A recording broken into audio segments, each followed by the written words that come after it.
Pessoal, caro amigo retificador, você apaixonado por motor, estamos aqui com o Conarentec, uma proposta de estar perto de você, trazendo informação técnica com veracidade, direto de quem? Direto do fabricante. E hoje nós temos aqui um convidado muito especial. Nós estamos aqui com a MAHLE, que é uma das maiores fabricantes de bronzinas do mundo. Tá? Temos conosco aqui, nesse bate-papo hoje, o engenheiro Roberto Canassa, nosso velho parceiro de trabalho, de estrada. Bom dia. O Márcio Emaniz, que tive a satisfação de trabalhar com o pai dele na Retífica Laguna durante muitos anos. Um grande profissional mecânico, um indivíduo que vem lá com um DNA na mecânica. Né? E o Flavião, né? Outro parceiraço aí, palestrante, ambos do Departamento de Assistência Técnica da MAHLE. Hoje a gente vai falar sobre bronzinas. Tá?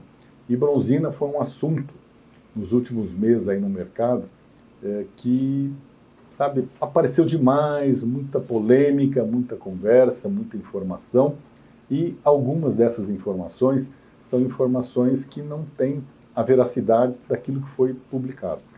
Então a gente entendeu por bem convidar a MAHLE e o Roberto para a gente fazer um bate-papo aqui hoje e apresentar para vocês o que é o bronzinamento, o que é tolerância, como medir, como aplicar, quais são os produtos, quais são as tecnologias hoje desses produtos para o mercado.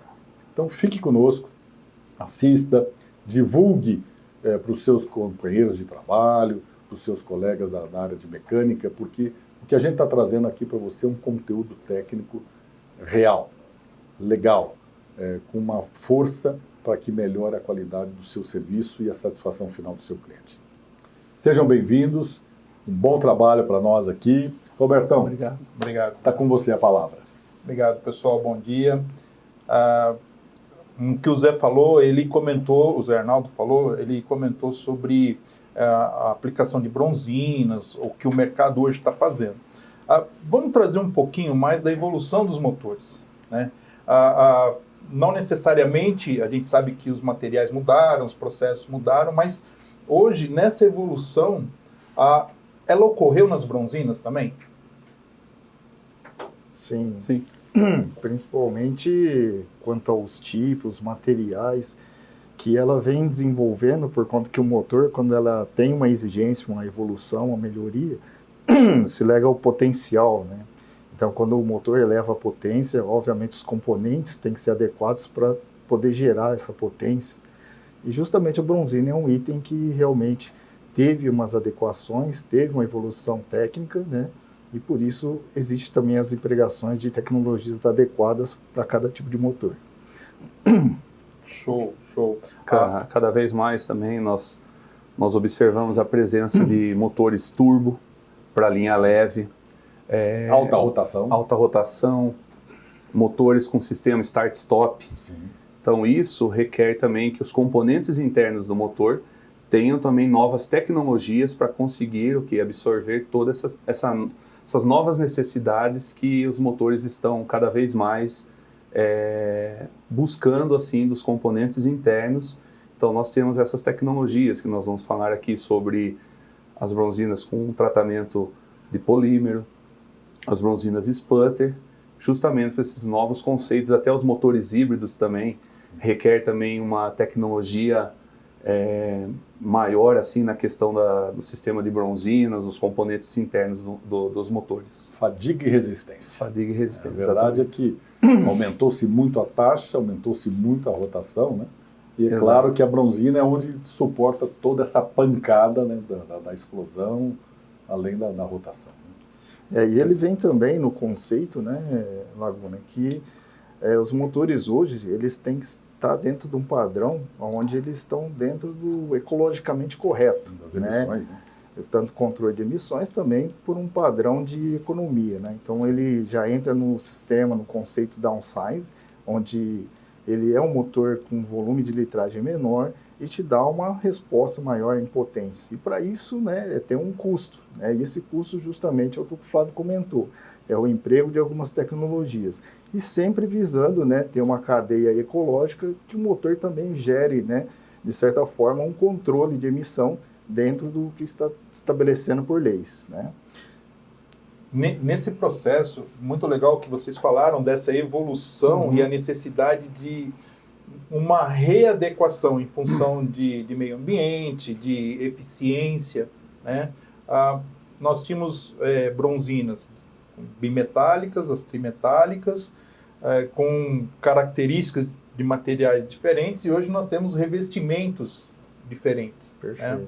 Aonde se aplica, principalmente nessa evolução, as mudanças do que era praticado naqueles motores simples para esses novos. Ou seja, o mecânico reparador, o que ele precisa de conhecer dessa bronzina para instalá-la?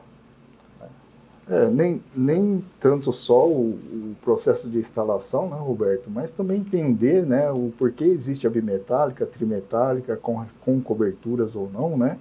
E dentro do sistema da bimetálica existe o processo de hot clad, cold clad, né, que são chamadas bronzinas ligas brancas, né?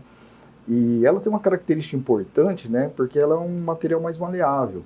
Então, no motor, quando você tem um processo de flexibilidade, de flexão interna, ela se adequa bem, né? Se você colocar, por exemplo, uma trimetálica que ela tem em si o material mais duro, né, mais resistente, ela sofre, em alguns casos, problema de fadiga, né? Então, a aplicação da bimetálica, a trimetálica com ou sem a cobertura, vem justamente do conceito do projeto, do motor em si, tá? Então, é estudado e viabilizado aquele tipo de liga para aquele tipo de motor.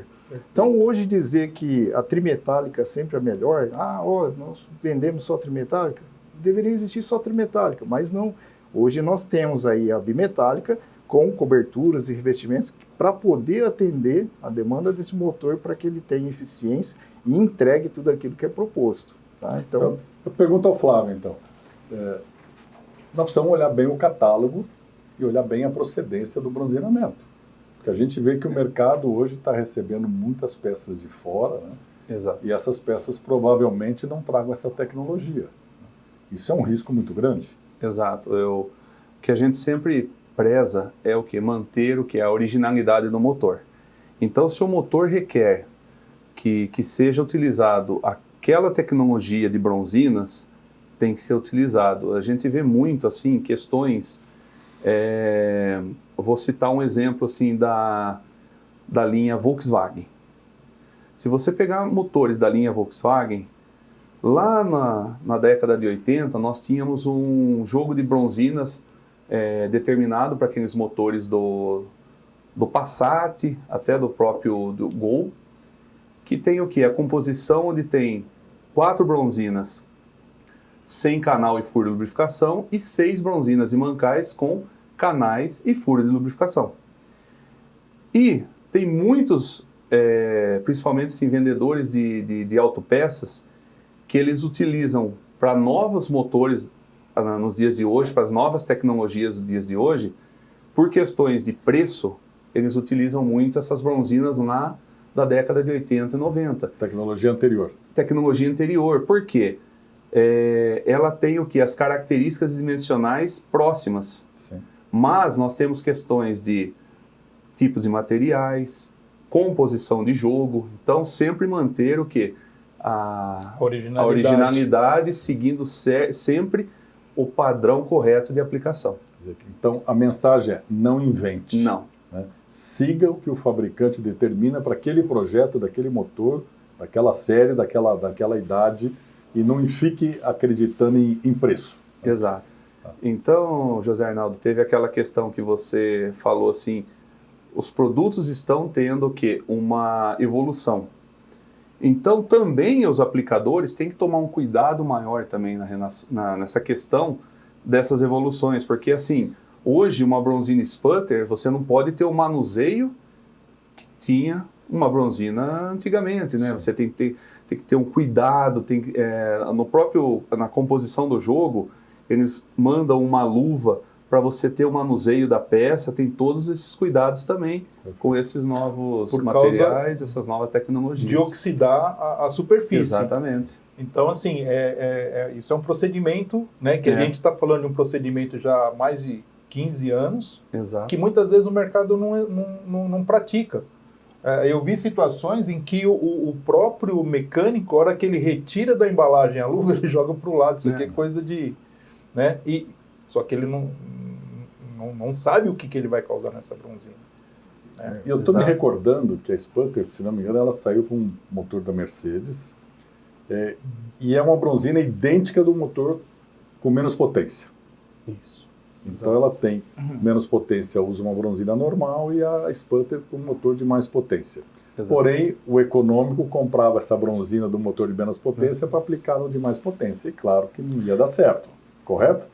Eu me lembro, a Mercedes tinha, Zé, os motores OM 447, que saía com 359 cavalos, 359, que utilizavam bronzina trimetálicas, com estanhada. Isso. E acima dessa potência, até 410 cavalos, era Sputter.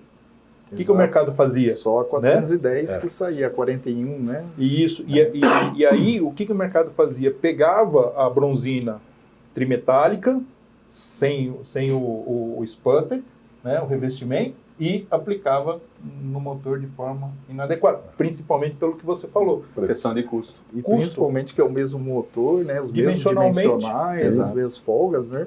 Isso. E acontece justamente que o Laguna comentou sobre os motores série 900, que tem até uma certa potência, né? Ela usa normal e depois dela usa sputter. Né? E eu queria provocá-los até para responder uma pergunta que talvez você, mecânico, tenha na sua cabeça, né?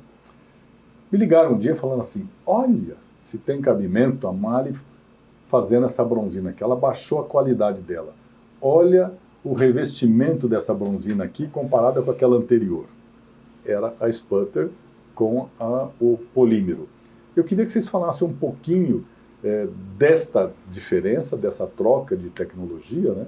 E, claro, explicar que mudou a característica visual, né? Mas que não alterou a questão técnica. Né? Então, por favor, explica isso, porque eu achei que esse é o momento certo para a gente resolver uma dúvida do mercado que fica parecendo, estão importando da China isso daqui.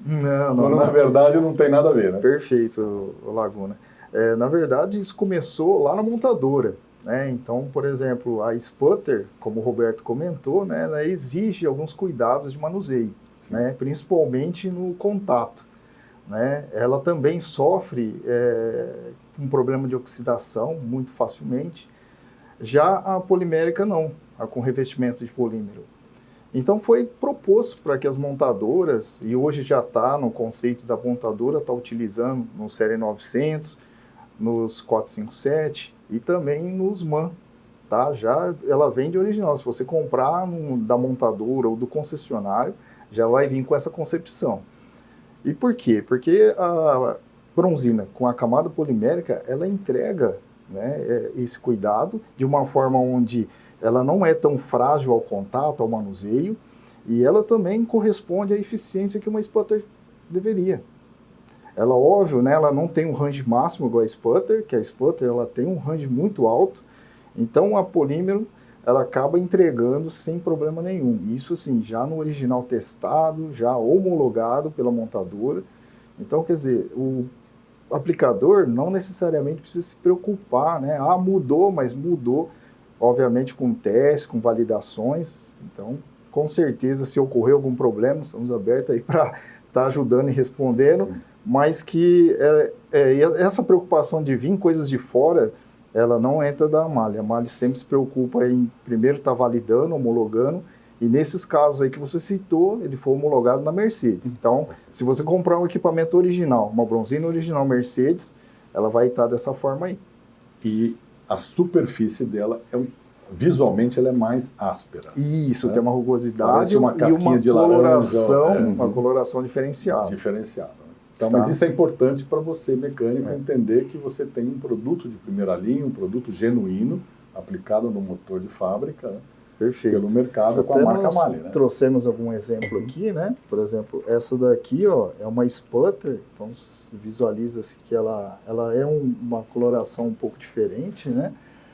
Deixa eu pegar uma aqui, né? Então você vê bem um pouco mais clara do que a outra, né? Mas Sim. não tão perceptível porque essa tem uma camada protetiva, mas se você pegar uma que não tem, ó, é bem visível, né? Tá? E aí uma polimérica. Nesse caso aqui, ela é azul, né? Mas na linha diesel, normalmente ela é a camada polimérica, ela é transparente, acinzentada. Tá. Então você vê, né? Parece que ela está revestida por um plástico, Sim, né? sim. Então É dessa ideia que você tem, né? É essa a ideia, tá? A gente sabe que o mercado, o Flávio, né, o mercado ele pede, ele executa algumas situações, né, de substituição. A gente estava falando das bronzinas que o pessoal está usando, bronzinas antigas nos motores novos.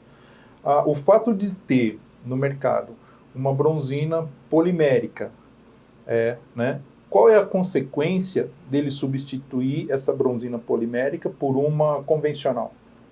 Traz consequências? Quando a gente pega para manter essa originalidade do motor, então assim, por exemplo, o sistema start-stop é um trabalho severo. Então o polímero ele já está aqui, preparado para essa severidade de trabalho. Então quando você tem aquele momento que o carro toda hora ele desliga o motor, liga e vai tendo esse trabalho repetitivo, esse trabalho severo, uma bronzina com revestimento de polímero, ela já está preparada para esse tipo de trabalho. Ela é mais flexível. Mais flexível. Quando você coloca um material que seja inferior ou que não seja homologado para esse motor, você já vai ter o quê? Consequências de desgaste prematuro. O resultado, então, seria uma redução na vida útil dessas bronzinas, né? Seria esse resultado. Exato. E o motor vai fundir. O motor vai fundir, né? A princípio, já de cara, você tem um comprometimento da vida útil, né? Do equipamento, ele não vai resistir essa demanda, né? Que o motor vai ficar nesse regime, né? Severidade de uso. Então, quer dizer o quê? Uma bronzina normal aplicada, ou que ele tirou o revestimento, que é o que acontece muito na sputter, né? Na sputter, quando se não tem informação, o que às vezes é o hábito do aplicador? É ter um paninho, alguma coisa ali, ele vai lá e limpa. Só que quando ele está passando isso, né? Até a gente brincou com uma ali, ó, passou o dedo ali, ela já quase retiramos o procedimento, o processo de cobertura, né? E aí a gente colocando já uma bronzina polimérica, já o cuidado é um pouco menor. Ele chega a pegar, ele pode fazer uma limpeza que ele não vai retirar ou danificar, né? Então, a partir desse manuseio, acaba a polimérica ganhando bastante, né, quanto à aplicação. E às vezes é por conta de informação, né? O Roberto mesmo disse, vai ali a etiquetinha, uma bolinha, escrito como que é o procedimento, ela vai embalada, né, separada já para o cara ter a tendência de olhar, né? Mas às vezes não acontece. Ele pega uma luvinha, fala, veio aqui às vezes para eu colocar, mas o mecânico não usa luva e tal, e descarta. Isso é frescura. Exato. E às vezes é importante, né? Porque a informação nesse caso é muito importante, né? Do uso da luva por conta da oxidação, o contato, a perca às vezes da cobertura, né? Por conta de uma aplicação ou manuseio errado na hora de aplicar. Correto. Tá? Falando desses cuidados, Márcio, a gente viu recentemente aí algumas informações com relação à forma de medir. Eu vou trazer lá da evolução dos motores, né? Que lá atrás, na época da retífica, a gente usava o Plastigate. Sim. Né? Aí começou a ter uma migração na cultura. Eu conheço muitos mecânicos que não sabem usar o Plastigate. Né? Que estão trabalhando com motor de última geração, mas eles não sabem usar. E a gente viu tomei conhecimento, eu cheguei a observar esse vídeo, um período, depois eu parei, que orienta a medir a bronzina, né, para entender um pouco mais da folga. Né? Perfeito. Eu me recordo, na época da Mali, que a bronzina ela tinha 3 casas depois da vírgula, ou seja, o dimensional da bronzina é milesimal. Perfeito. Né? E o mercado mede em centésimos de milímetro. Qual é a forma correta de medir? Existe um dispositivo correto para fazer essa medição de bronzina? Né? até onde a gente pode medir essa peça, né? E qual é a forma correta de considerar a folga. Perfeito. Se a gente volta lá atrás, né? O que você... Eu queria até estender e fazer um apelo para você, profissional, né? Preste atenção nisso, sabe? Cuide desse cuidado, porque essa dúvida ela pode estar gerando um incômodo para você, uma insegurança na hora de você escolher o produto, né? E nós temos um fabricante, como eu disse, é um fabricante, um dos maiores do mundo, né? Um dos mais destacados, que é produto genuíno de todas as montadoras, né? Se ele faz um produto para a montadora, você acha que ele faz um segundo produto para o mercado? Você acha que ele coloca refugo no mercado? E esse nome dessa companhia, que é uma multinacional? Isso não existe, né, gente? Então, por favor, na resposta de vocês, guardem bem isso para que a gente realmente elimine essa má informação no mercado e a gente pratique aquilo que é o correto. Por favor. Pegando uma bronzina, né, só para exemplificar um pouquinho melhor, para melhor entendimento, nós temos aqui ela colocada nessa posição, né, então nós temos a linha vertical, que é a recomendada, que tem a maior espessura dentro da bronzina. Então, dentro dessa medida, em desenho, você vai ter bronzinas que existe excentricidade, outras não, e quase todas elas têm a saída também, que é uma região aqui bem próxima à bipartição, que ela é bem mais fina. Que é onde tem a bolsa de óleo. Perfeito. Então, o que acontece? Estruturalmente a gente pede, né, e convencionalmente a gente pede, para que quando tenha dúvida quanto a onde medir, entre em contato conosco, a gente pega o desenho e vai verificar aonde começa essa excentricidade e se aquela bronzina tem, tá? Porque se ela tem, ele tem uma medida padrão para ele medir. E aí, conforme ele vai evoluindo próximo à linha de bipartição, ela pode ter uma redução de parede, tá? Justamente na hora do esforço que ele está fazendo lá, ele ter uma formação de cunha, para que ele auxilie em momentos onde a biela está em ângulo, ela está tendo a queima em cima e ela tem um momento de maior esforço. Então ela forma o quê? Uma cunha para que eu tenha o quê? Pressão hidrodinâmica do óleo aqui, nessa condição de severidade. Então algumas bronzinas ela tem essa excentricidade, por isso que precisa saber a localização exata para poder fazer essas medições com valores corretos, adequados, tá? Então, assim, qual que seria o padrão de medida, né? O recomendado é o micrômetro de ponta esférica, até a gente tem um aqui, e a gente mede nessa posição e depois orientando através do desenho as posições conforme ela vai fazendo a leitura dessa excentricidade com os valores que são reduzidos. Atentando também, né, que a folga ou a espessura que eu tenho aqui, caso eu defina uma diferença de limitação de folga, que como a gente está medindo o raio, quando eu for medir um alojamento lá, eu tenho que dobrar para ter a formação, né, do diâmetro total, tá? Então a recomendação sempre é assim, é medir na parte, né, vertical, na parte no meio da bronzina, e quando eu for limitar a angulação nas laterais, consultar o desenho, para que a gente aí não tenha, né, nada discrepante. Óbvio, se eu pegar de 30 graus a partir do momento de centro, eu possivelmente não vou ter surpresas, né? Mas conforme eu vou evoluindo próximo à bipartição, com certeza eu posso ter alguma variação. Óbvio, essa variação ela é controlada, tem um limite, né, para cada tipo de motor. Como eu falei, existem algumas bronzinas que não têm excentricidade, e aí ela vai ser igual à linha de centro. Só assim... Pelo que eu entendi, Márcio, a gente pegar uma bronzina dessa e medi-la, né, na região central dela, né, vou pegar aqui, saindo dessa região 30 graus em direção à bipartição direita e 30 graus em relação à bipartição esquerda, nós não temos o risco, não corremos o risco de errar. Perfeitamente, a 30 graus eu 30 graus, 25 graus, 30 graus, possivelmente você não tem. Né?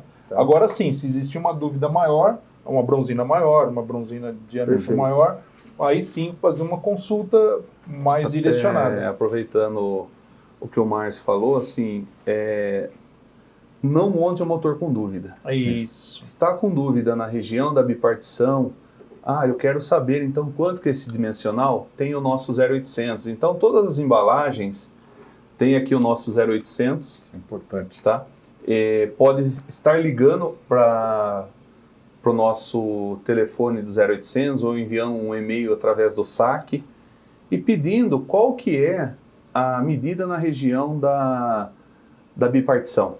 Então, caso de dúvida, não leve essa dúvida adiante, procure os canais nossos de apoio técnico, que as atendentes do SAC, elas vão direcionar para os técnicos, onde eles vão fazer um levantamento desse desenho e passar corretamente qual que é a medida nessa região de bipartição e também tem a região de saída que o Márcio também explicou. E eu queria fazer um alerta para você, mecânico, que também existem produtos falsificados no mercado. Tá? Então, toda marca famosa, né, de qualquer produto, né, produto de luxo, né, roupa, bolsa, calçado, tênis, né, Bronzina também tem quem falsifique. E muitas vezes você pode estar comprando de um fornecedor não mais gabaritado ou não reconhecido pelo fabricante, né, você pode estar comprando um produto que não é original. Então é muito importante ter esse cuidado. Você procurar uma retífica consagrada, com certeza ela vai comprar direto da fábrica, ela vai estar vendendo para você o produto autêntico da malha e metal leve. Agora, se você comprar de um terceiro, aquele sujeito que passa vendendo na cestinha, na porta da oficina mecânica, quem sabe de onde vem esse produto, e esse produto realmente pode ter um diferencial nessas dimensões, né, que vai complicar a vida do motor, né? Então seria interessante a gente também olhar para essa questão do canal comercial, né, para ver se nós estamos comprando um produto de origem do fabricante. Perfeito. Muito bom. Dando uma dica, né, pessoal? Como eu estava comentando com vocês sobre a excentricidade, a saída, essa diferença, né? Não é a MAHLE, tá, que está inventando, né? Isso daí está em norma, tá? A 16127, que é a norma de bronzinas, tá? Então, isso daí está lá e a MAHLE desenvolve isso daí já há um bom tempo. Então, não é de agora que isso aí está surgindo, né? Então, às vezes agora, como você comentou, os influencers, alguém que está lá ditando, e a internet é uma coisa muito boa, ela traz muita informação, mas ela traz também algumas desinformações. Perfeito. Então, eu acho que é um momento importante dizer que todas essas estruturas, né, que a MAHLE às vezes divulga, que ela coloca lá que existe, ela tem um fundamento. E nesse caso aqui, a excentricidade, né, a redução de parede, a saída que tem, esse momento de cunha, está tudo prescrito nessa norma. Em norma, tá? né? Perfeito. Em norma. Perfeito. Bom, infelizmente, nosso tempo terminou. Nós temos um tempo técnico que a gente entende que não vai cansar a nossa audiência, né? Então nós vamos ter que interromper esse episódio, mas é claro que a gente vai gravar novos episódios, então você esteja atento no YouTube, no podcast lá no Spotify, né, para você não perder nenhum capítulo desse nosso trabalho, trazendo informações para vocês. Muito obrigado. Márcio, Flávio, Roberto. Obrigado. Todo o time que nos deu esse apoio aqui. E voltaremos em breve com novas informações para vocês. Esperamos por vocês. Obrigado, amigo. Abraço. Muito bom. 20